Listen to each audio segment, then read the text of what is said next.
All right, so let's go back to what we did last time, right? Last time we have states which were with one proton and two protons, and the spin quantum number has to be up and down anti-parallel. That's the way they must couple when you have fermions. Then you have the proton and the neutron. Right, in this case, we can have two options, this one and this one, where here we have the proton neutron system, right? Here, let's say we have two protons, proton, proton. And in this case, we have two neutrons, right? And also because they are the same particle and because they are fermions, they need to, the spins must be pointed up and down, which makes a total of S equal to 0, right? Each one has S1, as I equal 1/2 for fermions, right?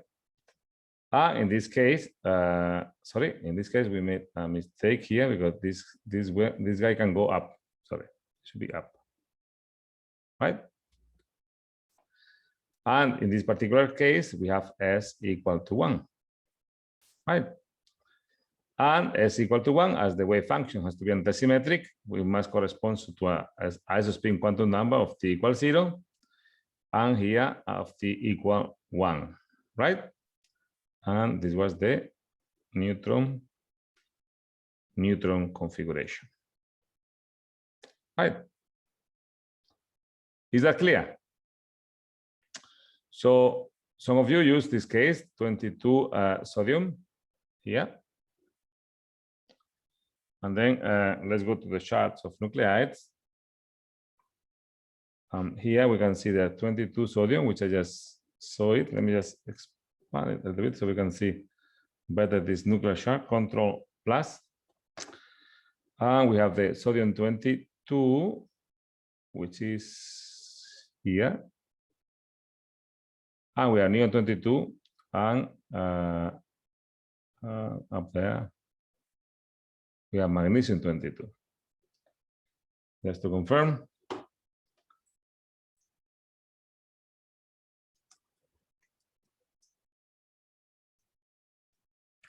I want to open the chart, so the chart of nucleides, and see that these indeed are the nuclei that we're interested in, the triplet of isobaric analogs, which are, in this case, sodium 22, magnesium 22, and neon 22. Magnesium 22, we have 12 protons and 10 neutrons, so this will be our two proton system, right? That will be magnesium 22 with 12 protons and 10 neutrons. This guy will have 11 protons, 11 neutrons. And this guy here will be 22 neon, right? With 10 protons and 12 neutrons. All of them, they have 10. And the only difference is the extra 2 protons here, right? And extra proton neutron here. And extra 2 neutrons there. Neutron, right? So then when we look at the NDC, and we're going to scroll down here, we have this picture, and I want to, we're going to scroll down, but keep looking at that picture. Let me see if we can zoom in there. There we go.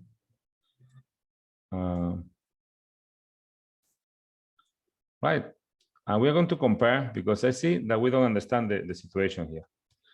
So some of you guys send me this scan, and you know, there's a confusion here because the sodium 22 has both, right? Has the two possibilities: t equal 1, s equal 0, and t equal 0, s equal 1, right? So sodium 22 has both possibilities here, right? Not only one, as it is inferred in this exercise. Sodium 22 is s equal 1, t equal 0. is s equal 1, t equals 0, but it is also t equal 1, s equals 0.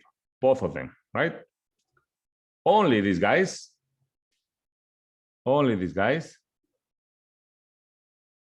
here, the two neutron system and the two proton system, they have proton-proton and neutron-neutron, and they can only have spins up and down because they are fermions, right? So fermions only can have, they have, according to the Pauli principle, they must have all quantum numbers must be different, right? So now we try to understand a little bit the situation. And we have the list of levels in sodium 22. And we're going to quickly draw them. So we have this thing, 3 plus, 1 plus, 0 plus, 4 plus. Let me just write down 3 plus, 1 plus. So let's write it down here. Obviously, the sodium 22 is always the most complicated one. But let's say we have a 0 plus, a 3 plus as the ground state. If I don't know.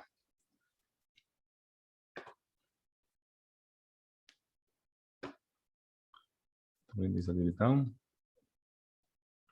And we're going to compare later on. So we have first state is a 3 plus.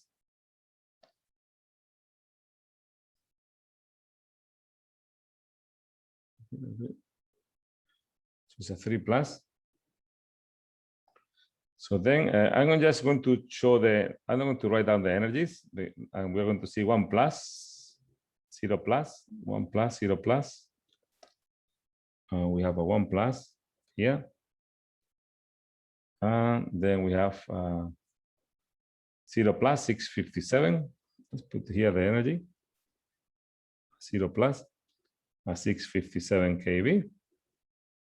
And this is the, again, the sodium 22 with 11 protons and 11 neutrons. Now let's keep looking at this 0, 4, 5. Let's forget about the 4, 5.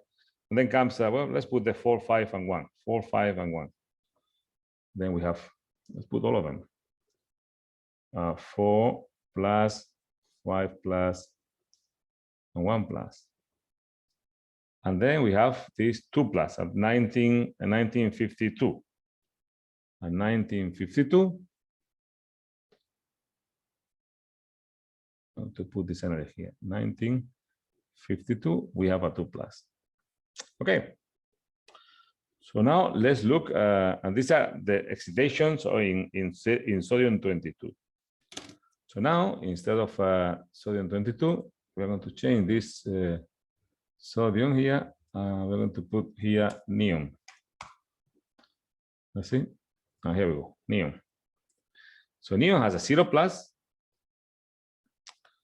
a 0 plus, and this is the 2 neutron system. So we're going to put it here, and we're going to put it close reference to the 0 plus here, which is an excitation, but here in 20 neon is the ground state. And then the next one is at 1274, 75, let's say. You see? 1275. You see here? 1275.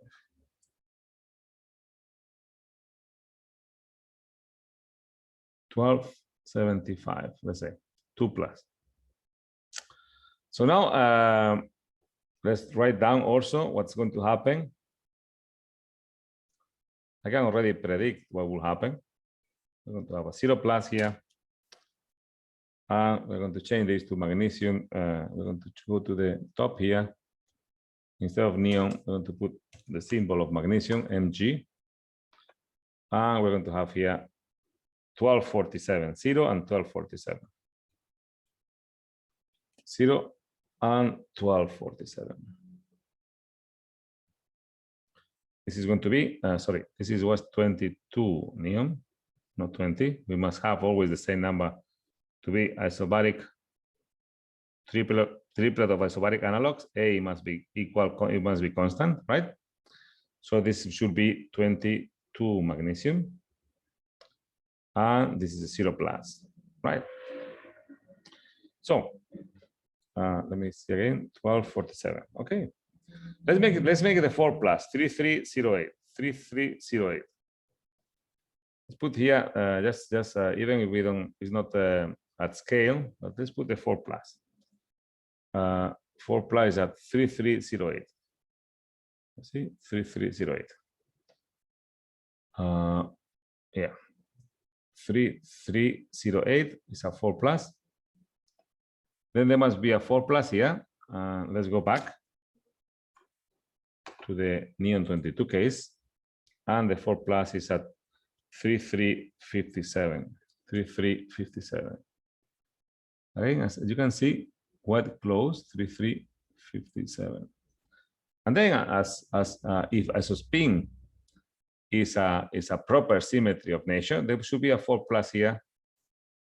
And let's see at which energy. Let's go to the sodium 22 case. There's a 4 plus on top of the 2 plus, this one. And it is here, a 4071.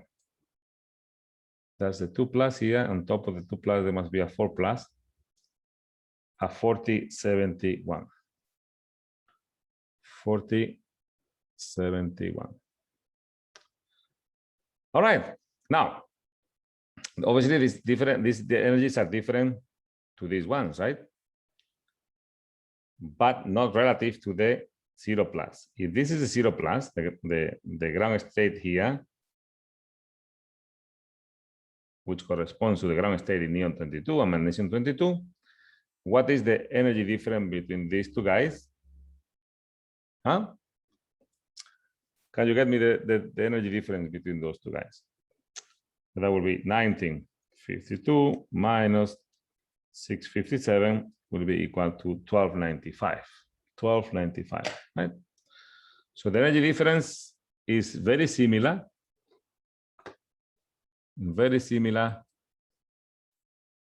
to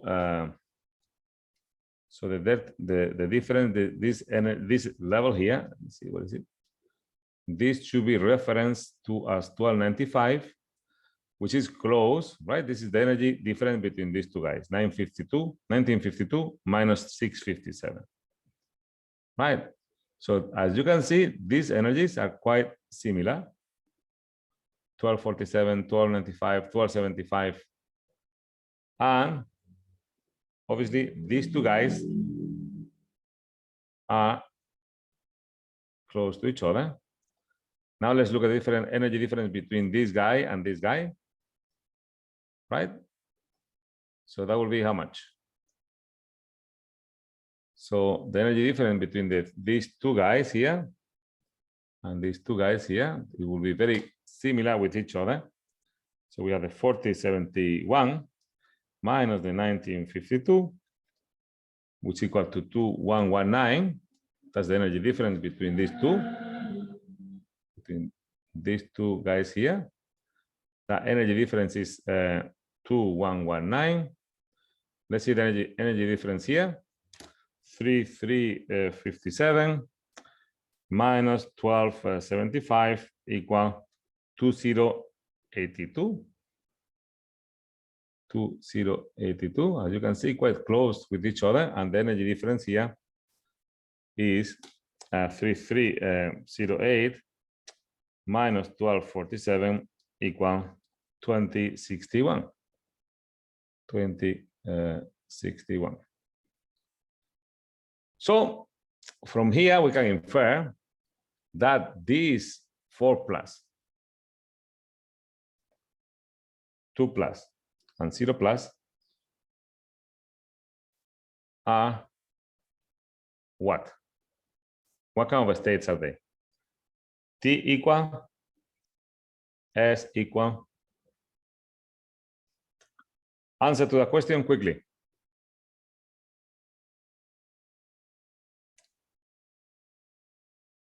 Mr. Suba? And in Shuti, you want to say? So what is that T? T for magnesium is This for this particular states. I'm talking 0, 2, 4, 0, 2, 4. What are those? What isospin quantum number T can be assigned to these 0, 2, and 4 states? so for magnesium T is equal to -1 and the S is equal to 0. I'm not asking about T set as an Shuti. I'm not asking that. Mr. Suma, what is the T for this 0, 2, and 4? It's 1. T equal 1, S equal, Mr. Suma? 0. 0. So T equal 1 for all of them. Okay, now that's clear. So all of them, they have T equal 1, S equal 0. What Ganinchuti is referring to is something that I didn't ask, n minus z divided by 2. And as this is the 12 and 10, right? This will be 10, this will be -1. This will be the 0, and this will be the +1, right? So now I want to ask you, Ganinchuti, no, actually Suma. I want to ask Suma again. Oh no, let's ask Guku. Guku, what are these states here?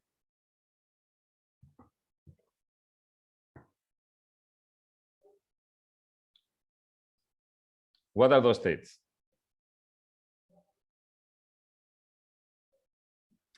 This 1 plus, 5 plus, 4 plus, 1 plus, 3 plus in sodium 2022. What spin quantum number? What spin quantum number and what isospin are those?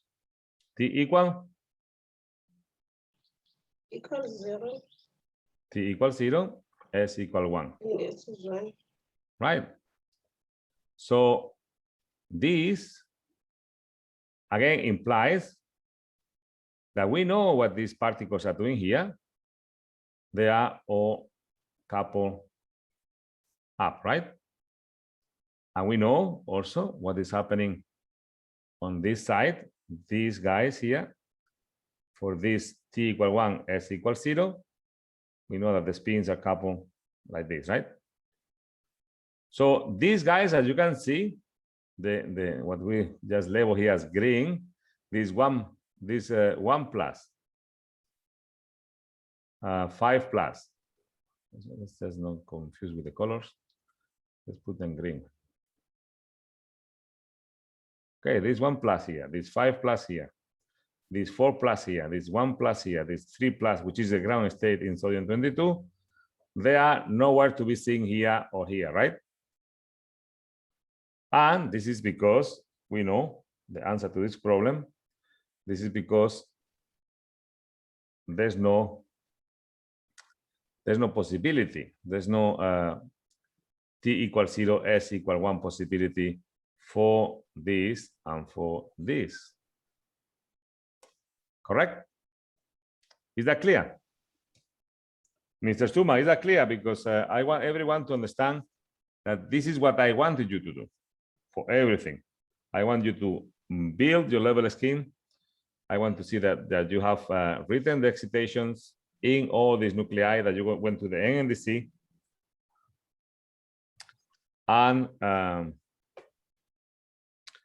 you actually assign isospin quantum numbers and spin quantum numbers. So you know that these excitations, you know, without looking at this thing, we know that the proton and neutrons are spinning anti-parallel to each other, right? For the particular case of these guys. And for this particular case, they are aligned with each other. So you see, without looking at inside that small nucleus, you know, without knowing, without seeing it, you know, with a microscope or with our own eyes, we can infer how spins are coupled, and this is actually the beauty of isospin. Okay, so now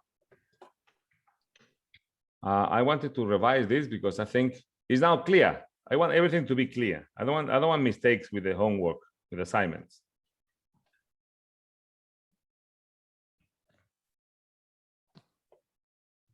All right.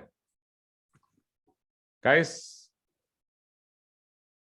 ask questions now before I delete this. Is everything clear now? It's clear, sir. So we close this and we start a new this. So we have enough. All right. So now we go and we're going to explain a little bit on the isospin selection rules. So I want us to see a level scheme and see how this guy decays. For that, we need to explain a few things. When it's not going to be like a straightforward, and so we have to be paying attention now. Our final goal, although it's going to be involved by many other things, is to understand isospin selection rules. But we are going to make the tool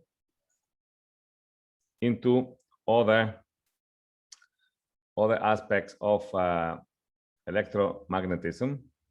And for instance, we need to understand about the multipole expansion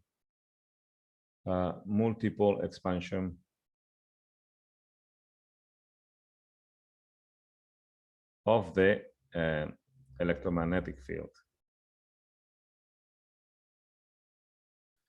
Basically, what we want to know is that when we have a state, let's say 2 plus and 0 plus, this guy decays, emitting an electromagnetic radiation, which we're going to call electric quadrupole. And this electric quadrupole will be labeled as, you know, we have a magnetic dipole, which doesn't actually exist because there's not. Oh, let's start with the electric monopole, which is the charge. Then we have, I'm going to write it down like this because it's going to be interesting for us to understand why. Electric magnetic dipole, there will be an electric monopole. Have you seen this before? Vasi?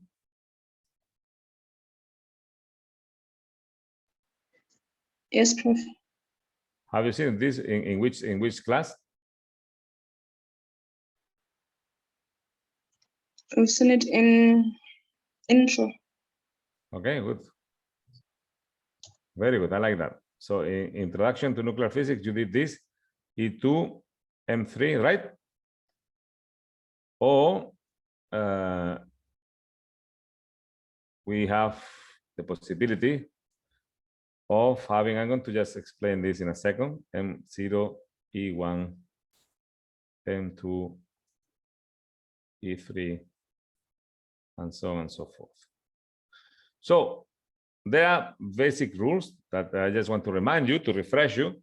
If there's no change in parity, then we go with this one, with these guys. No change in parity. And when there's a change in parity, we go with these guys, change in parity. Okay, and we have to, we're going to have a multipolarity. And that multipolarity will depend, there will be a less or equal J initial plus J final, J initial minus J final. So the multipolarity will be all these possibilities, which for this particular case, we have no change in parity. So we move here and we have that 0 plus 2 is 2, right? And 0 minus 2 is 2. So obviously the multipolarity must be 2 only, right?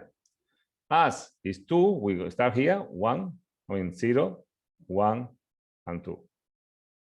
So the multipolarity is electric quadrupole, right? So this electric quadrupole will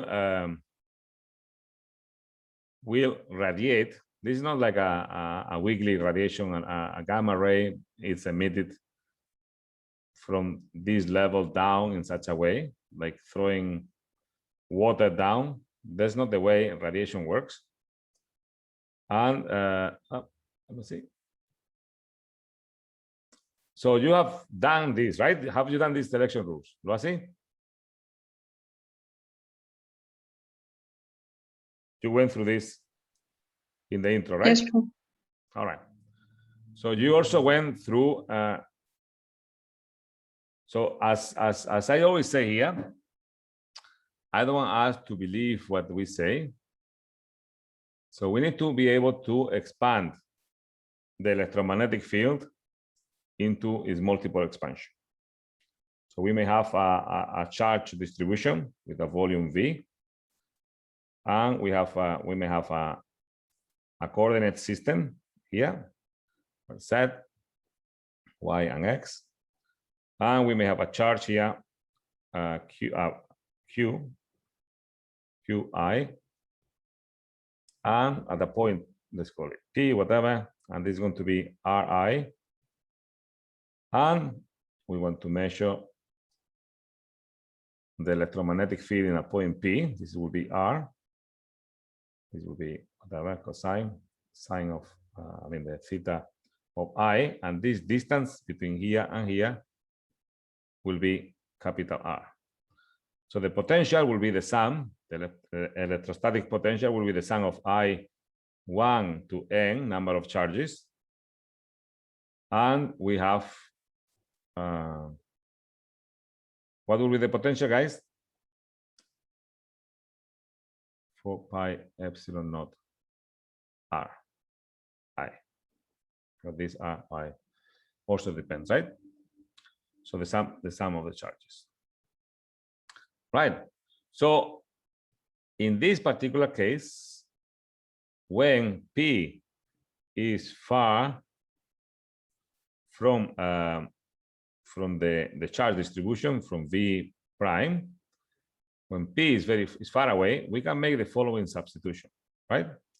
So we can see that Ri over R will be smaller than 1, and we can imply that we can do a power expansion or a Taylor expansion,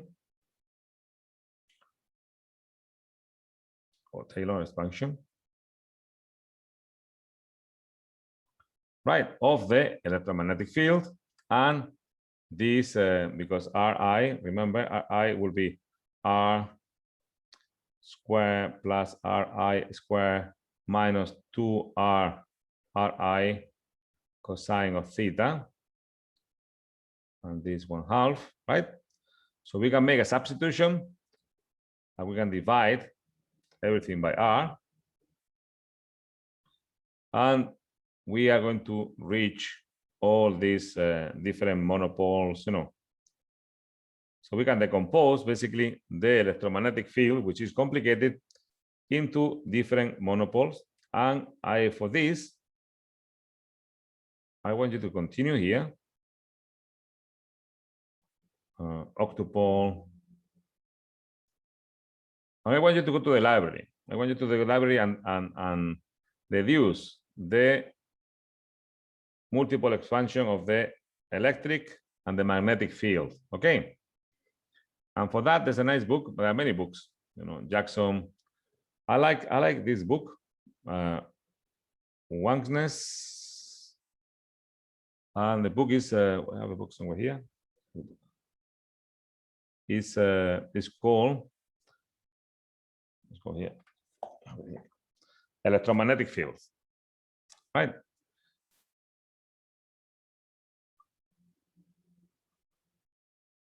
Electromagnetic fields, and I'm sure it's in the library. And from there, but you can take also other books like Jackson, Lorraine Corson. There are many books where this topic will be provided.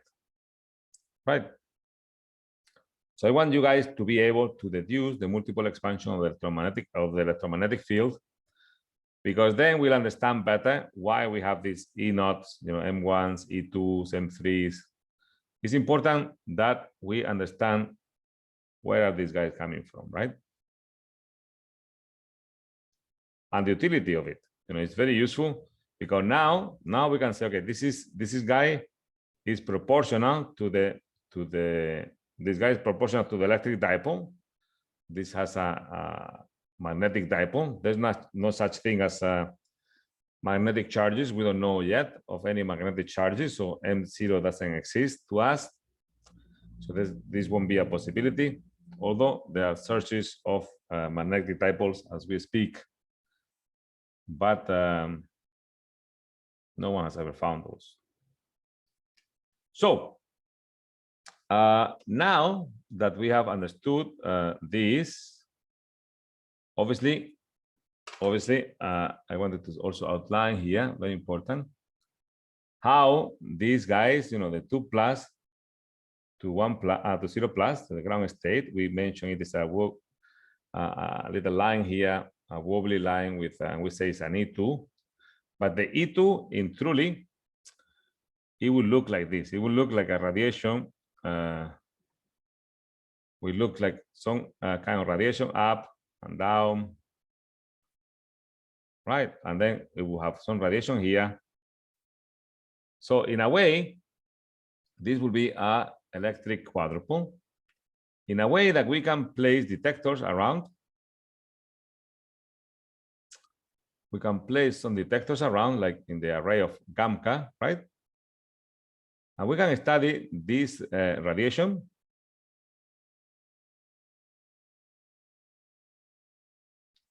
and determine what is the radiation which actually is emitted in the excitation of a 2 plus state to a 0 plus state, right? So basically, this is not a decay which looks like this, but this E2 actually looks like this, right? The radiation going up on the side. This is what I mentioned, but these wobbling things, right? It will be the radiation, and it will be detected in our guys here. And similarly, we have the same situation for a dipole.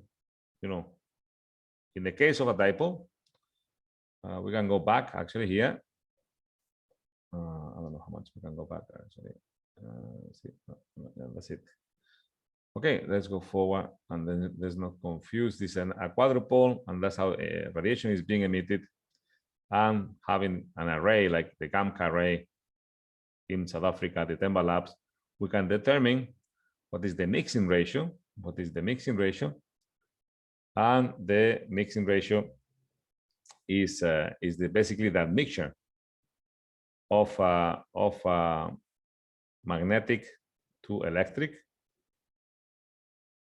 and the percentage, say, of magnetic is equal to 1 over 1 plus delta square, and the percentage the other way around of quadrupole is equal to delta square 1 plus delta square.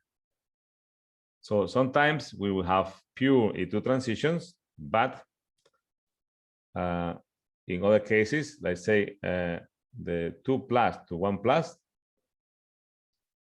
this, according to our selection rules,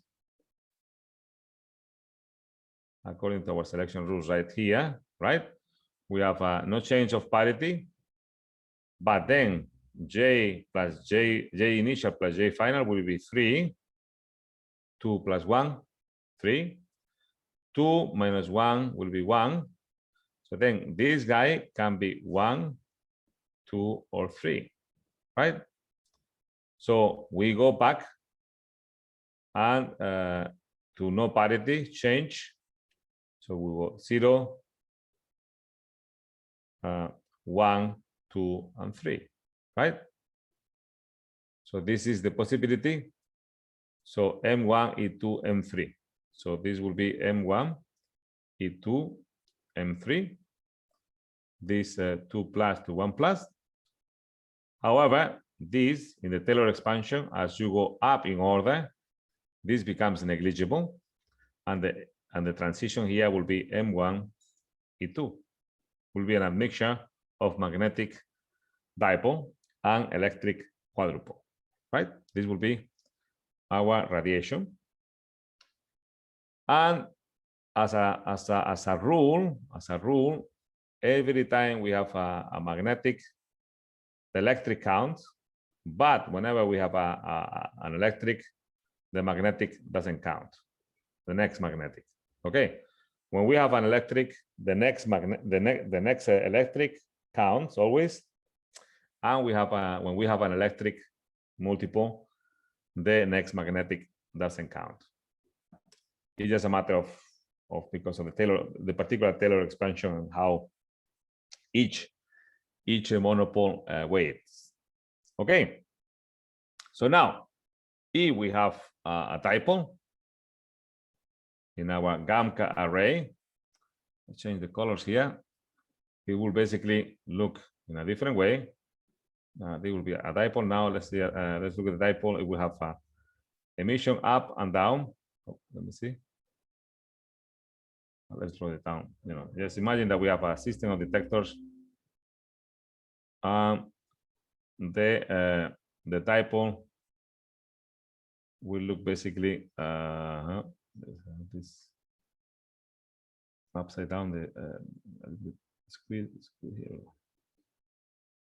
Basically, this will be your dipole, and this how an electric dipole will look like, or a magnetic dipole. Okay, this will be E1, where the emission of gamma rays goes up and down. So obviously, this guy will be seeing more on the detectors up and down.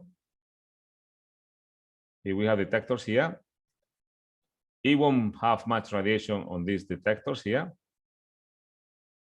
You know, unlike the E2, where you are going to also have radiation in these detectors here, right? Because this radiation pattern that we see here, right? So in such a way, with big arrays like Gamma, we can determine what is the mixing ratio here.